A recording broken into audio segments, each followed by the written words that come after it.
Alright viewers, thank you very much for tuning in to YMTV.com.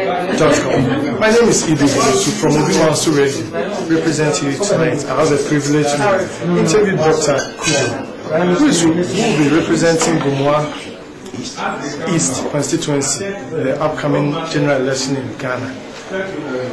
I have Dr. CUDJOE here. Dr. CUDJOE based in the United States, Atlanta specifically. To have the privilege to go to Ghana and help our nation.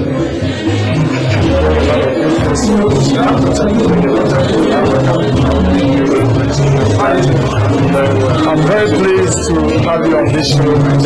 Dr. CUDJOE, first of all, I really congratulate you for the book that you did. I know it takes a lot of sacrifice. You have to sacrifice a lot of things. It's a good thing that you did taking as far as helping Ghanaians out there. First of all, I want to ask you, what else motivates you? When did you pick this move? First of all, thank you for having me. I'm very glad that you guys are also having Gomoa Radio protecting Ghana worldwide. It's very commendable, and I thank you guys for that. First of all, the reason why I would want to leave everything that I've worked so hard for to be in Ghana is that the cause of my people is very, very important. Each time that I go and I go to my people, I count myself very privileged that I have gotten the opportunity to be somewhere and to learn something that I can take it back to them. Growing up as a child in a village, we have very intelligent young men and women. Unfortunately, because of poverty, most of them are not able to, or were not able to make it. So if I haven't had the opportunity to do so, then definitely it is incumbent for me to go back home and to give whatever that I have learned, whatever that I have come to experience back to them, so that the children, especially the new generation, will have the opportunity also to be in the area where I have been. In fact, the most important thing that I want to do for my life is to make or live a fire that because of this man, our children have been educated, the families are able to eat. Education will not be the choice of rich or poor, but every child born in my constituency will have the ability to become whatever God has made him or her to be. That's the reason why I'm living everything that I've worked so hard for. And just live everything aside. I have 5 children. I've worked so hard to educate. I could have some people say, well, let me just stay somewhere and just go on with my life. But that is not me. I need to go back to Ghana, especially go back to my constituency. And whatever God has given to me, whatever experience that I have with them, I want to go back and give that. Because they have given so much to me growing up in the place. Further, before we go on with this, the couple of questions I have. I'll ask you, were you born and raised in that community? Exactly, yes. I was born at a small town called Gomoa. My father is from Gomoa, my mother is from Gomoa, so I'm a pure Gomoa guy. I was raised in Gomoa. I went to school in Gomoa until I had an opportunity, I had a scholarship to leave Ghana for abroad. So I was born and raised in a village. There are so many ways you can help your people. There are so many ways you can reach out to your people. Being a doctor, there are so many ways. Why do you decide to choose an option to be a member of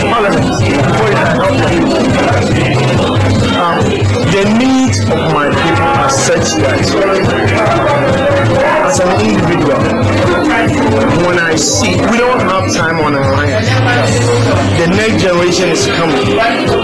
And I realize that as an individual, I don't have that resources as just one person to be able to make the effect that I want to, or the effect that I believe we need. That is the reason why I want to be in government. That is where the decisions are made. That is where the resources for each constituency are coming from. I want to be the voice of the people there so that we'll be able to get whatever is needed. But I could have decided that, well, let me just do the little that I can. If I can get just one student, if I can sponsor one student in the university or one student in the secondary school or something. But I believe I need to do more than that. That is why I wanted to be at the center of the game, where the game is being played, so that I can make the big impact on the people. That is the reason why I want to be in this. Talking about a big impact through government, that's really good, because as individual, how can you do? I mean, how much can you do to get through the government? But why did you choose to go for MPP, but not for any other party, or not for independent candidate? Like, you chose a particular political party to associate yourself with? I always say this: if the United States were to become a lawlessness, just like some other countries, they will behave exactly like anywhere in the world that are not being law-abiding citizens. First and foremost, MPP, because of the rule of law, the respect of human beings. Let's not even talk about the ideology where these people have that mindset of helping a nation, but I'm talking about the freedom and justice, freedom where people are free to do whatever they want to do, that you can speak your mind. The democratic dispensation, the democratic process that these parties stand for. That is the reason why I believe that my philosophy is in line with that party. That is the reason why I have decided a long time ago, about 10, 12 years ago, that I decided that this is the party that I want to affiliate myself with, because of the fact that they believe in human, they believe in the freedom of each and every one of us, they believe in justice, that they are also for each and every Ghanaian. One thing about the MPP that amazes me, how intellectual they are, how they are willing to put Ghana first. Let's look back just 8 years ago. Everybody in the diaspora wanted to go back. People sold their homes, people sold their homes, people moved to Ghana. Unfortunately, right after 2008, when the elections were everybody has come back, because the rule of law is now working. All the investors that came into the country have gone back. All the banks that came to Ghana that were lending left and right. I mean, people were going into marketplaces and begging for people to come for loans. Today, even if you use your child as a collateral, you won't get a loan. This is what is happening. Being a bad government and mismanaged government, that is what we see now. All the strife, all the good works that MPP actually did, we've actually gone back because of the fact that people are not moving Ghana the way they should. Doc, one may ask, from what you just said, or you said previously, you want to live a life, you want to let average Gomoa child have a substance, have something to look out for, be somebody in the future that you think. You have to leave a mark in your life. As a parliamentarian, member of parliament, one will say, oh, your job is just a legislature. Yes, they make laws. Through all means can really impact the children's life. I mean, by making the laws or putting good policies there. How are you going to do this? There's something we call mentor. There's something we call role model. When people believe, or when you have something to look up for, it becomes a step for them also to reach that goal. Being a member of parliament or being a lawmaker is not all. My goal as a member of parliament, and hopefully, it won't end there. Hopefully, I'll be one of the ministers. My hope is that every year, from 2014, exactly 1 year that I'll become an MP, January 2013, we are going to make sure that every year at least we have 20 more children to be in the universities, because it's going to take only education to change the future of the world. Every individual that is educated, it changes a family. And I believe strongly that where we are as a Gomoa people, the reason why we are not able to progress, the reason why things are not going the way it should be, because our children are being left out in terms of education. Not that the kids don't want to do it because they don't have the opportunity presented to them. My goal is to present the opportunity to them. We're going to make sure that the children get the support in terms of the teaching assistant they need. I'm trying to begin to go to the University of Education. I'm going to talk to the administration whereby we'll be able to have the final year students come to the Gomoa. Instead of them going home and probably doing nothing, I want them to go back and come back to Gomoa and have a go back starting some kind of a loan money whereby these people will teach the vacation classes and prepare the new students. And we're also going to make the conditions so well for the teachers, for the experienced teachers to come into the constituency so that they can impact the children. My friend, all that I want is that these children get educated. Once we have lawyers, we have doctors, we have dentists, we have pharmacists, we have businessmen and women. That's the only way. That's the only way the constituency is going to be different. And we are going to make sure we get that.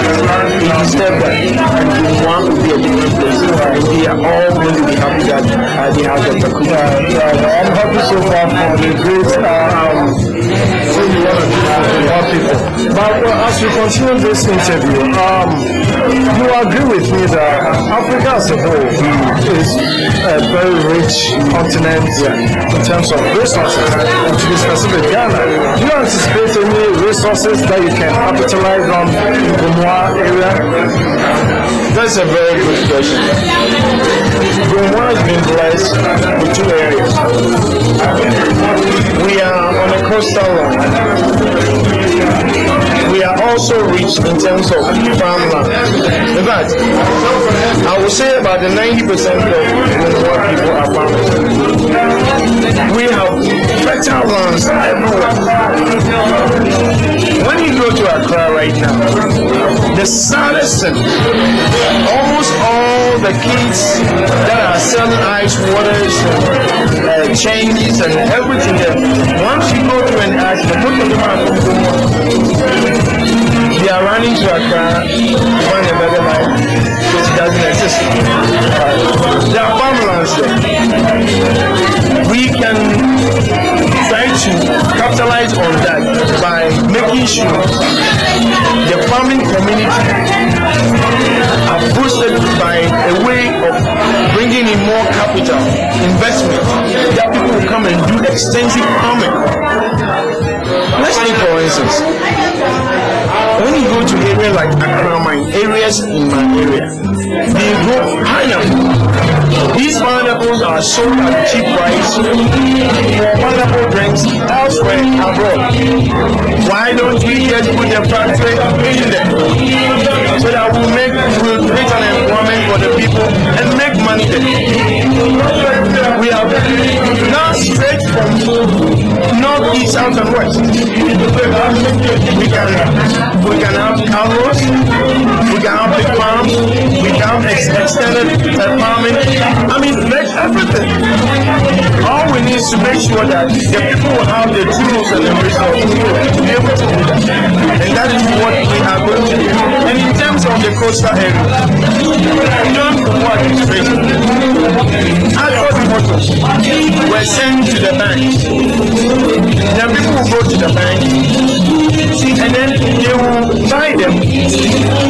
then they will pay them installment about half price what is being sold now.